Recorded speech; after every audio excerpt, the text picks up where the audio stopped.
राधे राधे मेरी YouTube family. गेहूं के आटे का बना ये बिस्किट बहुत ही ज़्यादा स्वादिष्ट। इस बिस्किट के सामने आप मार्केट का कोई भी बिस्किट खाना पसंद नहीं करेंगे। बहुत ही हेल्दी वे में ये बनाया गया है। बहुत ही ज़्यादा क्रिस्पी क्रंची है और इतना ज़्यादा टेस्टी होता है कि अगर आपने एक खाया तो दो खाएंगे, दो खाएंगे तो फिर तीन खाएंगे और ऐसे ही करते करते एक बार में सफ़ा चट कर देंगे। इसे आप सफ़र में ले जा सकते हैं, छोटी मोटी भूख हो या फिर चाय के साथ, या फिर आपके घर में कोई मेहमान आते हैं तो उन्हें भी ये हेल्दी वे में बनाया गया गेहूं का बिस्किट आप दे सकते हैं। बनाना बहुत ही ज़्यादा आसान है। इसे आप लंबे समय तक स्टोर करके भी रख सकते हैं, बिल्कुल ही ख़राब नहीं होता है। तो सबसे पहले एक पैन लेंगे और पैन में मैंने डाला है चीनी। आप अपने मीठा के अनुसार चीनी डालिएगा। मैं यहाँ पे 6 से 7 चम्मच मीठा के अनुसार मतलब कि चीनी डाली हूँ और इसमें बिल्कुल ही थोड़ा सा मतलब 5 से 6 चम्मच पानी डालना है। एक चुटकी मैंने डाला है इलायची का पाउडर और 2 चुटकी मैंने डाला है सौंफ। सौंफ और इलायची डालने से बहुत ही ज़्यादा अच्छा सा स्वाद आता है और हमारे पेट के लिए भी, डाइजेस्टिव सिस्टम के लिए भी अच्छा होता है। और इसे क्या करेंगे कि मेल्ट होने के लिए, जो चीनी है उसे मेल्ट होने के लिए गैस के ऊपर धीमी आंच पर रखेंगे। यहाँ पे मैंने लिया है 1 कटोरी गेहूं का आटा। मैं काफ़ी कम बना रही हूँ, तो 1 कटोरी गेहूं का आटा लिया और आधा कटोरी सूजी लिया और उसी में डाल दिया 5 से 6 चम्मच घी। यहाँ पे घी डालने से क्या होता है कि गेहूं के आटे का जब बिस्किट बनाते हैं तो बहुत ज़्यादा अच्छा सा स्वाद आता है और हेल्दी भी रहता है। घी हमारे शरीर के लिए काफ़ी बढ़िया होता है और खुशबू तो अच्छी आती ही आती है। आप घी की जगह पे डालडा या फिर रिफाइंड तेल का भी प्रयोग कर सकते हैं और अच्छे से मिक्स करना है। बहुत अच्छे से दोनों हथेलियों से मिक्स करना है, रब करना है। यहाँ पे ये प्रोसेस बहुत ही अच्छे से ध्यान से सीखिएगा। अगर आप अच्छे से रब नहीं करेंगे ना तो आपका जो बिस्किट है वो खास्ता नहीं बनेगा। मैंने इसमें 2 चम्मच और डाल दिया है घी, क्योंकि जब मैंने इसे अच्छे से चेक किया तो वो काफ़ी अभी स्मूथ नहीं हुआ था, तो थोड़ा सा मैंने और इसमें डाल दिया। थोड़ा बनाते हैं तो झटपट से ये बनकर तैयार भी हो जाता है।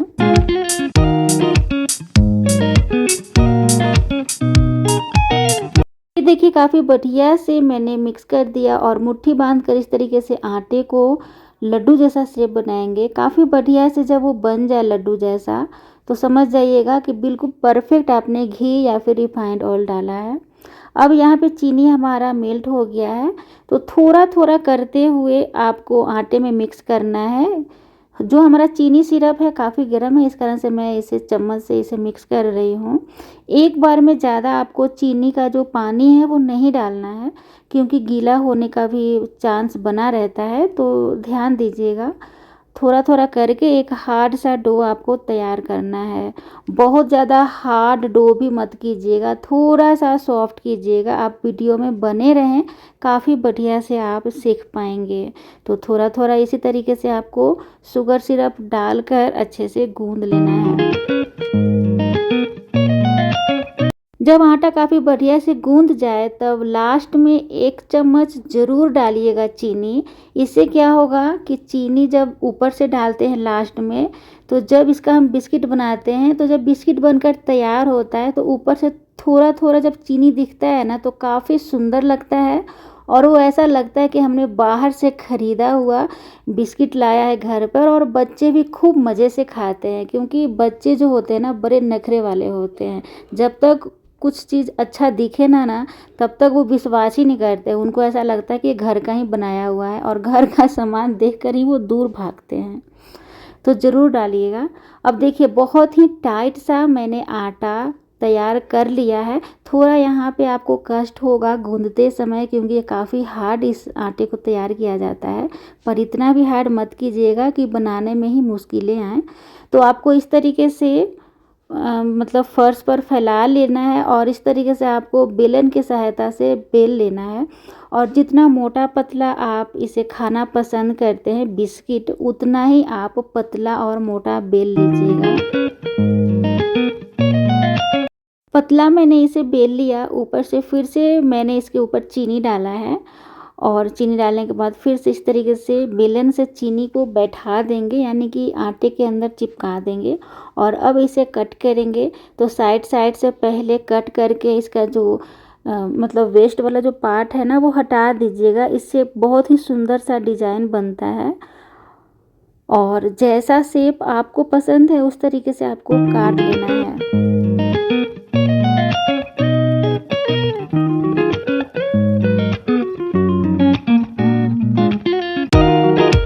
मैंने इसे स्क्वायर या फिर कहें डायमंड शेप में काट लिया है। उसके बाद इस तरीके से छोटा छोटा सा कट लगाएंगे ताकि हमारे बिस्किट में अच्छा सा डिजाइन बने, जिससे कि हमारा बिस्किट बहुत ही खूबसूरत देखने में लगे।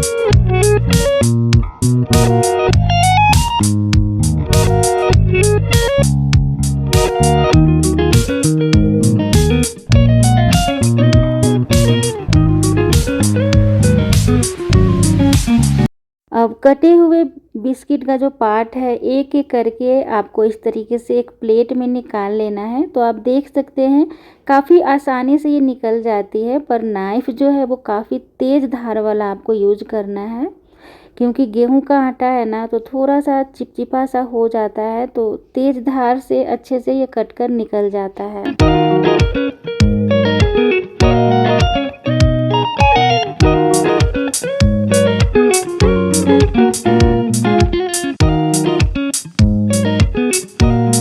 सभी को एक प्लेट में करके इस तरीके से आपको निकाल लेना है। देखिए आप इसकी मोटाई और चौड़ाई देख सकते हैं, बहुत ही परफेक्ट और खूबसूरत लग रहा है ना। खासकर इसके ऊपर जो चीनी का टुकड़ा है ना बहुत ज़्यादा अच्छा लगता है।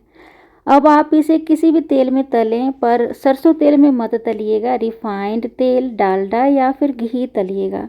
मेरे पास अभी घी नहीं था, मैं मोस्टली घी में ही बनाती हूँ। तो घी बहुत ही कम था, तो जितना था मैंने आटे में डाल दिया। तो मैं यहाँ पे रिफाइंड ऑयल में तल रही हूँ। और हाँ दोस्तों, इसे तलने के लिए पहले से यूज किया हुआ रिफाइंड तेल का प्रयोग नहीं करना है आपको, एकदम फ्रेश आपको तेल लेना है। और मतलब इसे धीमी आंच पर या फिर मीडियम आंच पर इसे तल लीजिएगा। बहुत तेज़ आंच पर नहीं तलना है, वरना ये अंदर से कच्चा और ऊपर से जल जाएगा। और इसी तरीके से आपको थोड़ा थोड़ा करते हुए तलना है। एक साथ में बहुत ज़्यादा तलेंगे तो वो टूट जाती है, तो बहुत ही केयरफुली ये तलना होता है इसे। अब हमारा जो बिस्किट है आटे का बहुत ही बढ़िया से बनकर तैयार है। देखिए कितना बढ़िया है ना, एकदम मार्केट जैसा। और टेस्टी तो इतना, हेल्दी इतना कि मैं बता नहीं सकती। आप भी इसे ज़रूर बनाइएगा। और जो छोटे छोटे साइड का जो टुकड़ा था ना, उसे इस तरीके से आपको बनाकर हल्के हाथों से दबा देना है। वो एक अच्छा सा शेप आएगा, क्योंकि फिर इसे तलने में बहुत ही मुश्किलें आती हैं और वो जल्दी जल जाती है। तो इस तरीके से आपको गोल गोल करके भी बना सकते हैं इसका। वैसे तो दोस्तों मैंने इसका नाम गेहूं का बिस्किट रखा है, पर इससे अगर सही नाम इसका बताऊं तो इसे ही कहा जाता है ठेकुआ, जो कि बिहार का फेमस एक डिश है।